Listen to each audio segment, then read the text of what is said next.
apa yang berlaku, Mazli kalah dalam PRU ke-15 yang baru-baru ini. Jadi ada kemungkinan bahawa Mazli akan dilantik di dalam Kabinet Anwar ini memegang jawatan-jawatan tertentu. Jawatan apa? Dia ada banyak pilihan. Dia ada minister the Prime Minister Office, menteri di Jabatan Perdana Menteri. Dia ada level itu yang mana dia boleh memegang jawatan tersebut.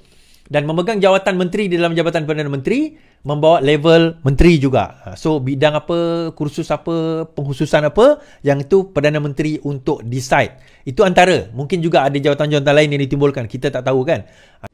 Okey, saya baca financetwitter.com ni. Ini saya ambil daripada berita financetwitter.com. Jangan salahkan saya sebab ini berita saja.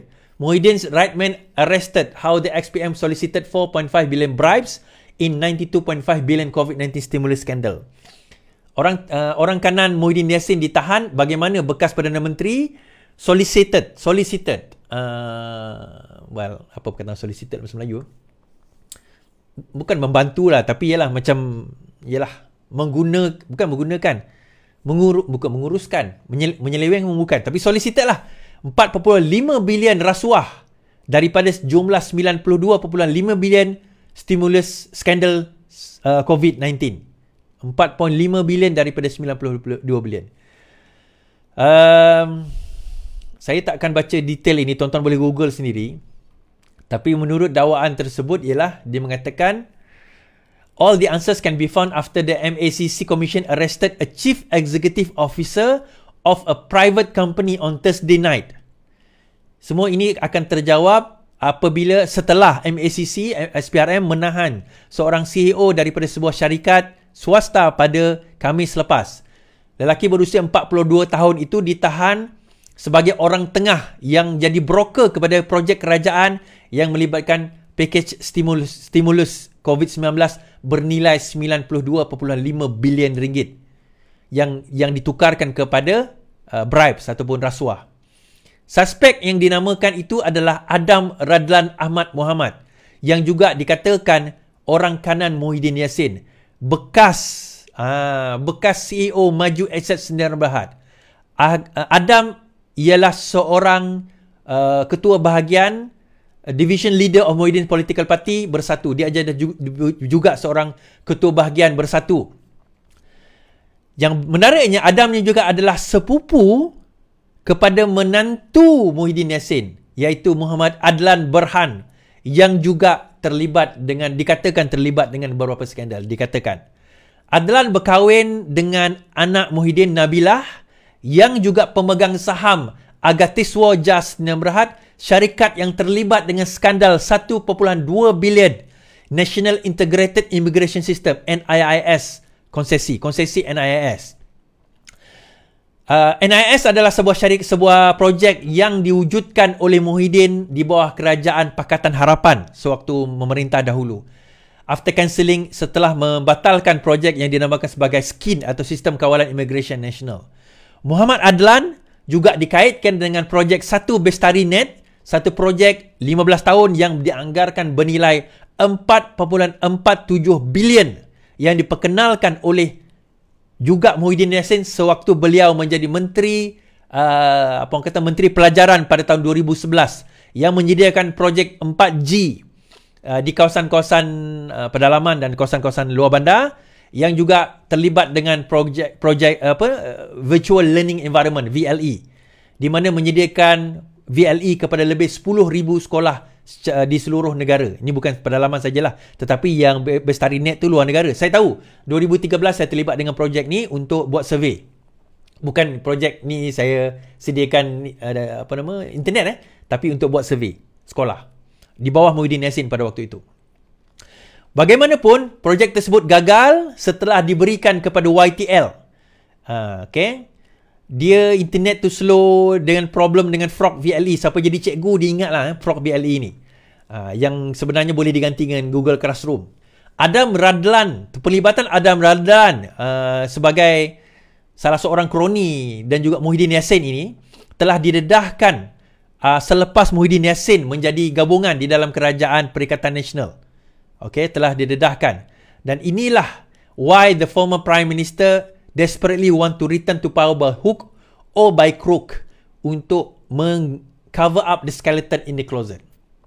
So how did Mr. Muhyiddin atau Muhyiddin become billionaire during his 17 months short 17 bulan tu? Macam mana jadi billionaire dalam masa jadi Perdana Menteri tu? Dia melihat bagaimana cara untuk nak membuat, ni saya translate daripada bahasa Inggeris tuan-tuan so you bear with me kalau saya cakap bahasa Inggeris nanti ramai tak faham. From the beginning he saw the golden opportunity to make tons of money from the COVID pandemic. Dia pada awalnya dah melihat peluang bagaimana nak membuat duit daripada pandemik COVID ni. Tidak seperti Najib Razak, dia tak perlu projek complicated macam 1MDB.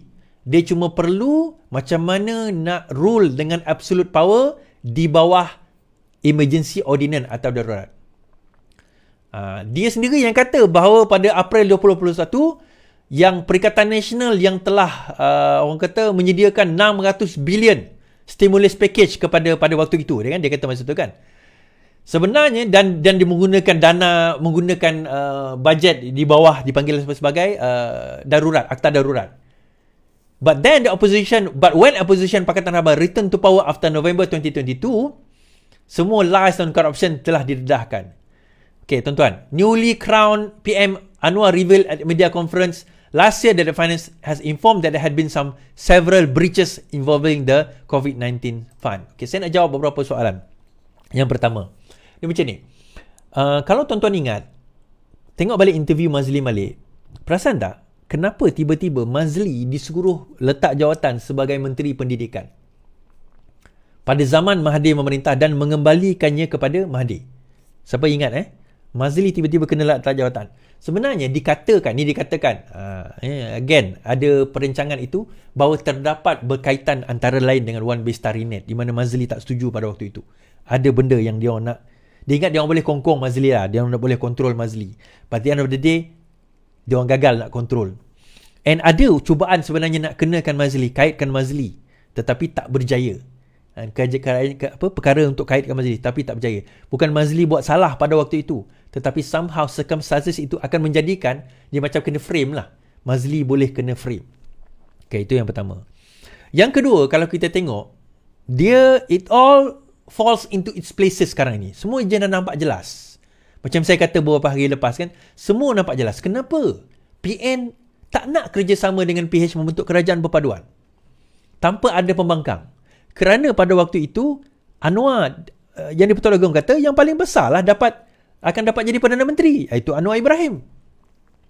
Gabung je lah, betul lah kerajaan, apa isu dia? Once dia jadi Perdana Menteri dia boleh tengok semua dokumen di semua kementerian. Kalau menteri tak boleh. Kalau dia hanya sekadar seorang menteri, dia tak boleh tengok kementerian lain, dia hanya boleh tengok kementerian dia. Tetapi kalau Anwar jadi Perdana Menteri, dia boleh minta semua dokumen di semua kementerian untuk dia nak tengok satu persatu. Itu yang dia risau. Sebab itu penting bagi mereka untuk menang dalam pilihan raya ke-15 ini. Sangat penting tuan-tuan. Kerana apa? Pada masa COVID hari itu, dia realise satu perkara. Kita sekarang ini, dia kata, Perikatan Nasional berfikir, kita nak lawan dua giant. Perikatan Nasional ni bersatu dengan PAS. Dua-dua tak boleh pakai, dua-dua tak ada duit. So dia kata kita nak lawan giants. Siapa giant tu? Pakatan Harapan dan Barisan Nasional.